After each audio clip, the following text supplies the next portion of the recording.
Because North Korea is, I think, the only country that you cannot visit independently. It's just impossible. I know one person now that's gone from Poland and her phone got searched. So we don't know for what exactly, but they spent like 10 minutes on her phone. She doesn't know what exactly they did.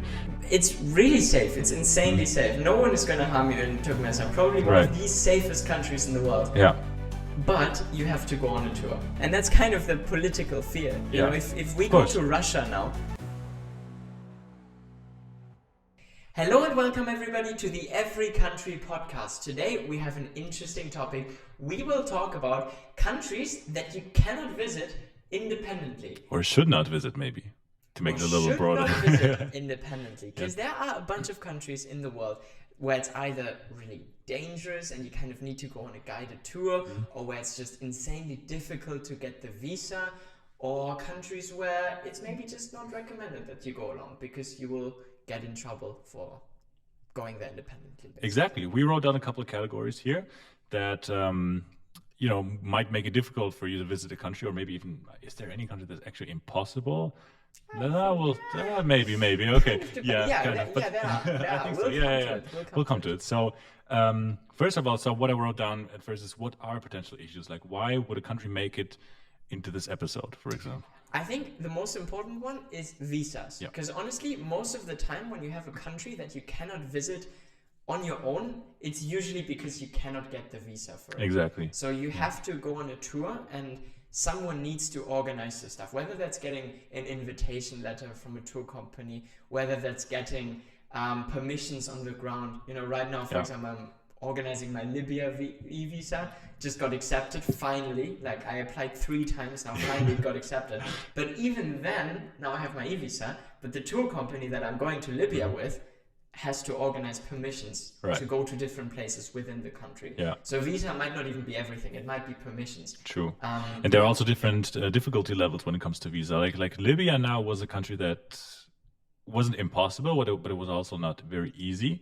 There are easy ones, for example, Bhutan, which you can also not get into unless you have a special visa, right? I don't think there's a very easy way to get into Bhutan. It's still a difficult country, not a dangerous one though, but it's still, you have to get either a tour organized, or you have to be of some kind of interest to the country, right? We met this Swiss guy, American guy. What was he? We talked about him in the working with the government. He was negotiating like an energy contract. Exactly. We talked about him in the Bhutan episode, but so that's like the only way to get into the country basically.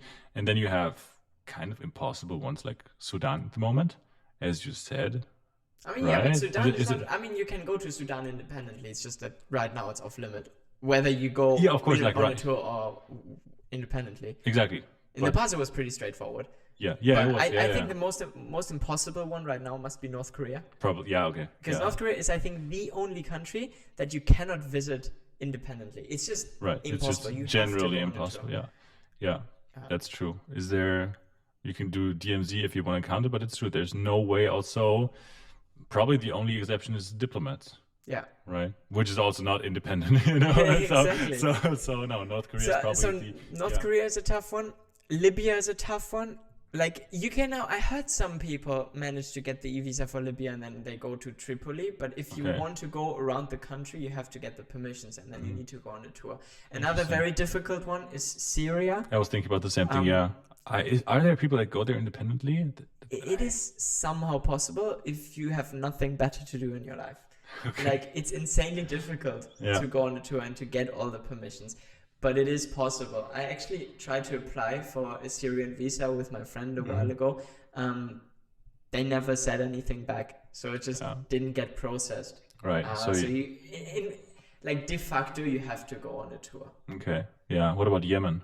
Can you go to Yemen? I don't think the problem, like when it comes to visas, is not just applying for the visa, but also, are the embassies actually working? Like, can you like get into contact with the embassy? Because I mean, typically you can go into any embassy. They'll just tell you no. You know how when I was in the Brussels embassy of Sudan, they told me, wait, do you want to go Sudan? I mean, yeah, come have a coffee, but no. Usually the embassies are open, but then they won't issue visas, so they're just not used to people doing like tourism there. You know, I think Yemen is a similar one. you kind of have to, organize a tour pretty much, Right. or have locals on the ground. You know, if you enter from Oman, I'm not sure what is official there, what is not. You know, but Yeah, typically you have to be in contact with someone on the ground. it's true. Yeah. Yeah, it's funny that most of the times, or it's not funny, it's interesting, most of the times it's very dangerous countries as well. I think Bhutan really is an exception when it It's comes to such this, an right? exception. It's because you know they just want to, like, of course, countries which are in kind of an unstable state at the moment, they want to limit tourism because they have better things to do probably. Yeah. And Bhutan just does it for different reasons. They just Right. want to preserve their culture. Exactly, They want to limit exactly. the tours. They're like, no, Yeah. no, leave us alone. Let us measure our happiness and Yeah. basta. There- Another interesting one, Eritrea, because Okay. that's a lot of people always say you have to go on a tour. I actually did it independently. How and does that work? I'm one of the few people to do Eritrea independently, because most people don't have an Eritrean embassy in their country. Now in Germany we do have a lot of Eritreans, so we have an Eritrean embassy where you can apply for the visa. So I went to Berlin, applied for the visa. I didn't hear anything back for quite some time, but at some point it did get approved, and then you don't need anything. You can just go into the country. Nice. However, I did face problems on the ground when I was trying to get along. Like I couldn't go to Massawa, for example. I wanted to Okay. go to the coastal city, but I couldn't because I didn't have the permissions. Mm. So even though it's another one of those like Libya stories, Yeah. even if you have the visa, you still need permissions on the ground. So Yeah. that made it quite difficult. But hey, I got into Eritrea without a tour, saved Right. me like thousands of dollars. So I True. can't complain. Yeah, that's another thing about the places where you can't or shouldn't travel alone. There are a lot of countries where you need like permissions to travel around, right? Even if you manage to go without a tour, then how can you travel around? Like Libya, as you already said. What else? There, I don't. There's an interesting one, Mauritania, where you don't Yeah. need anything, but you need all your like gazillions of passport copies. Yes, Mauritania It's is a really funny one because you told me we need like so many copies of our passports, right? So then what we figured out is that basically if you take like a private transport through the country, they ask you like every few kilometers for it. But if you just blend in with the locals, they don't care. Like No, I didn't take private transport, Habibi. I was in the Okay. bus. Yeah, They yeah, stopped me yeah. every time. They were Really? like, "Come out, No. show me your passport." for us, To they be didn't. fair, that was like 2.5 years ago. Okay, but Maybe for that's us, just- no. Like I wasn't even sure if they saw us, to be honest. Maybe that's why. But so many checkpoints we just passed through because the bus went slow. Maybe even stopped. They exchanged a few words. The driver with the officials had to look into the bus and then just let us go. I think I even made eye contact with a couple of them, but I don't know if they didn't properly see me. But I think I'm quite obvious, So I don't know. But actually, like they just ignored the fact that we were foreigners, and we ended up using like 3 passport copies or so, or 5, something like that. You kidding me? Yeah. I kid you not. I had 15 copies with me, and I ran out of like all of them. Yeah. Like Yeah. literally just away from not Nuadeibo, from Shum to Nouakchott. Yeah. 15 passport copies. Yeah. We also passed 15 checkpoints or so, but we only, had to use like That's I don't know, like crazy. 3 or 5 or 6, something like that. Yeah. That's So I crazy. had 10 with me. I thought it was enough, but I still had like, 5, 6, I don't know, few left. So I Yeah. think that covers pretty much the difficult visa countries. Yes. There are other reasons. There are other reasons, though, why you should not visit a country independently. I mean, a big one is safety, and there we typically like to differentiate between political safety and safety on the streets in Yeah. general. Yeah. Can you explain the difference for me? Well, it's pretty simple, political safety you have in countries like Syria, for example. Not safety, political issues you have in countries like Syria, for example, which is a country that you can just walk around on the street. You're not going to have any issues when it comes to like kidnapping, or people are not gonna steal your stuff. They're not gonna approach you and harm you on the street.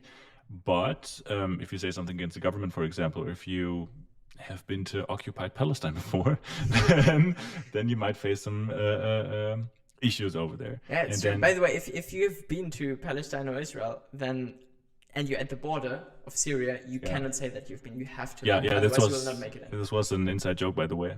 You have to watch the Syria episode with the occupied Palestine, because they would not say Israel. They do not pronounce the word Israel. They always say occupied Palestine. But that includes the Palestinian territory. So if you've been to Palestine, you still cannot say that you've been. Even if you're the most pro-Palestine person in the world, they will not let you in. So interesting. I didn't even know that because they only talked about occupied Palestine. I don't know if but they maybe okay, maybe they do. That's not my. So guys, if you want to visit Syria, you've never been there, okay? You won't make it in. Exactly. Yeah, and the other part is, for example, Latin America. Don't walk around Sao Paulo at night, because. Or lots of African places as well. well. Yeah. It's so that's like the street safety. That's the street safety, exactly. If I walk around Johannesburg in the night, I'm gonna be in trouble, probably. Yeah. Whereas if I walk around Turkmenistan, we forgot, by the way. Yeah. You're right. Turkmenistan is another one where it's insanely difficult, like, to get the visa, and you have to go on a tour, and it's kind of this like. It's really safe. It's insanely safe. No one is gonna harm you in Turkmenistan. Probably one of the safest countries in the world. Yeah. But you have to go on a tour. So it's more like a political thing. Sure, if you rant against the government, they'll probably detain you or whatever, But on the street, it's really safe. And then compare this to Johannesburg, which politically is very safe. Yeah, of course. And on the streets, you're going to be in trouble. So Exactly. That's the distinction between the two. That's what you always need to consider. Like when someone talks about political safety or street safety, those things are very different. And we see this also in like the U.S. Department of State. What is it? The U.S. State Department of Foreign Affairs. Yeah, something like that.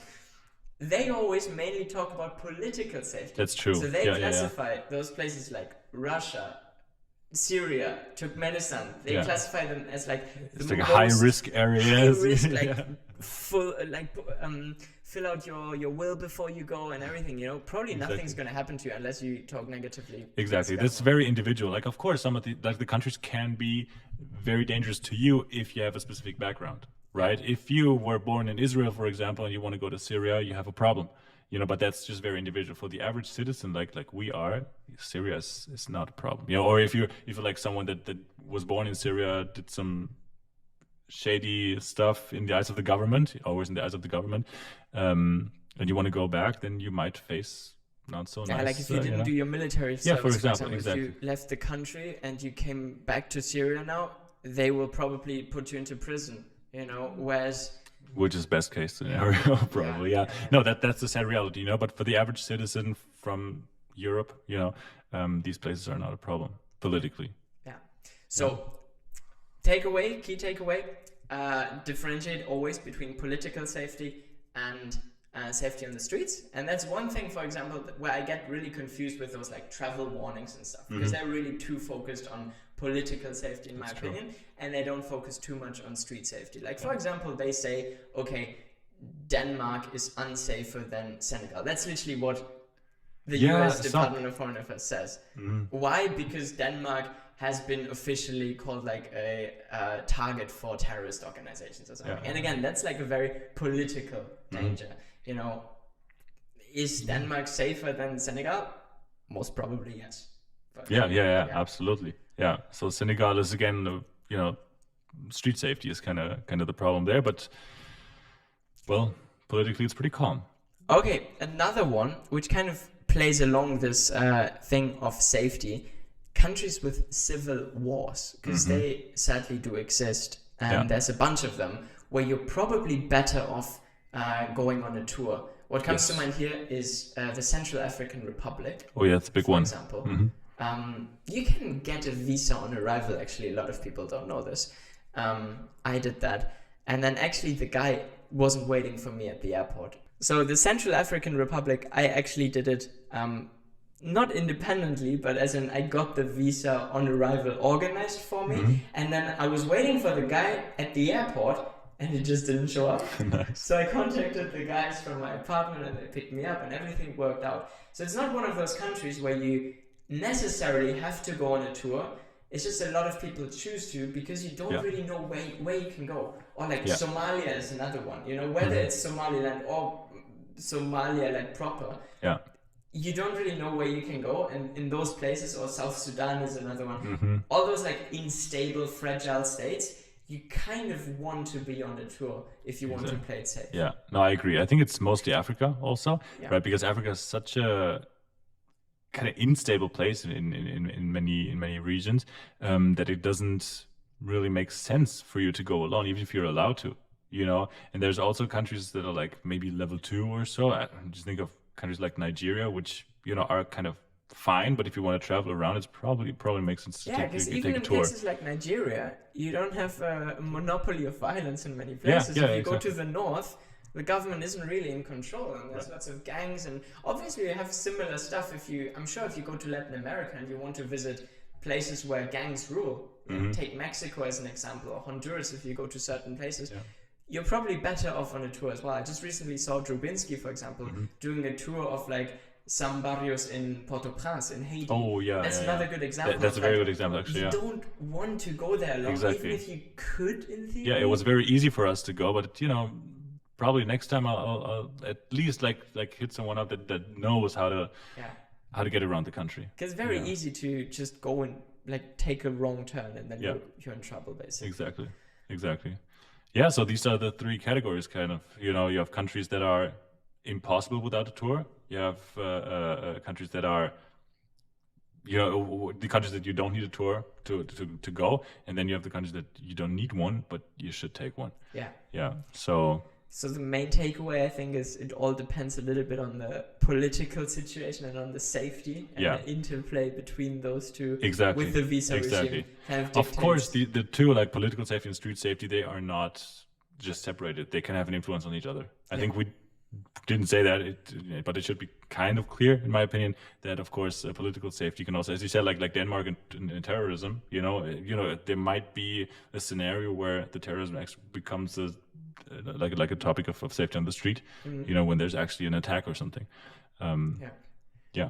And I just feel like with those kind of things, it's so unlikely that of course kind of overblown. You know? No, absolutely. Like everyone is afraid of attacks, everyone's afraid of this, and that's kind of the political fear. You know, if we go to Russia now, nothing is going to happen. You recently went to Belarus. Tell us about it. Exactly. Yeah, Belarus was very chill. You know, we also thought, you know, you don't know what's going to happen at the border. That's also one thing. At the border, you know, just be prepared that for checks.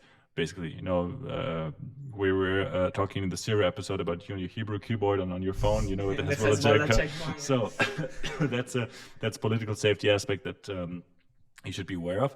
But no, Belarus actually, I think they want to seem very attractive for tourists now. You know, they just recently opened up, for those of you who don't know, in the beginning of July or something. I think they you know, recently like spontaneously got visa free for some reason. I don't know exactly why, but all the officers that I met in the cities or at the border, they were super chill. They didn't ask any questions when I entered the country. Actually, just yesterday, I think there was a friend of mine. I have a friend of mine who just got there yesterday from the Poland border.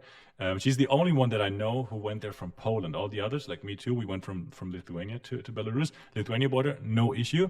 I know one person now that's gone from Poland, and her phone got searched. So we don't know for what exactly, but they spent like 10 minutes on her phone. She doesn't know what exactly they did.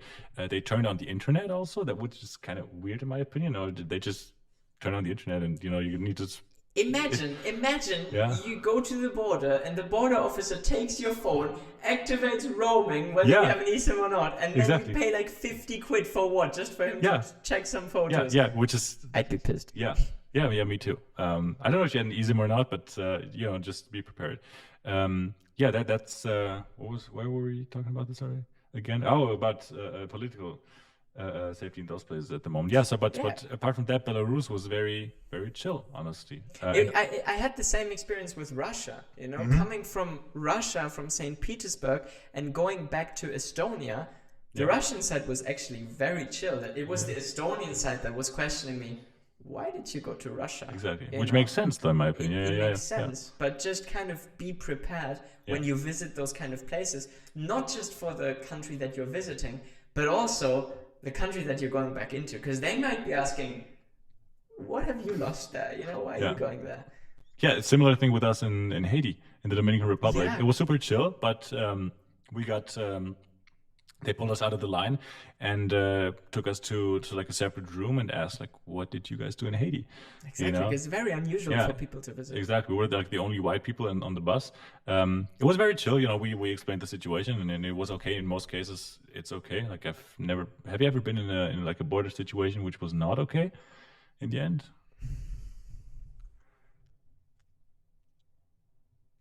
So most of the time they're pretty chill. I once got rejected entry into Mozambique from Right, yeah. South Africa. I was on the bus, but it was during COVID, and within the same week they had changed their visa regulations, so you could no longer get a visa on arrival. So I was in the bus, and they were like, "No," and I was like, "How much? How much? Do you want? What are you asking?" And they were like, "I swear, like, we're not corrupt. Like, you cannot get a visa on arrival. Wow. Look, this just changed." Yeah. So that was the only time I think that I was rejected actively from a border. Yeah. Like, I mean, I've been to some countries illegally, but that's a story for another topic. For another time. Maybe, yeah.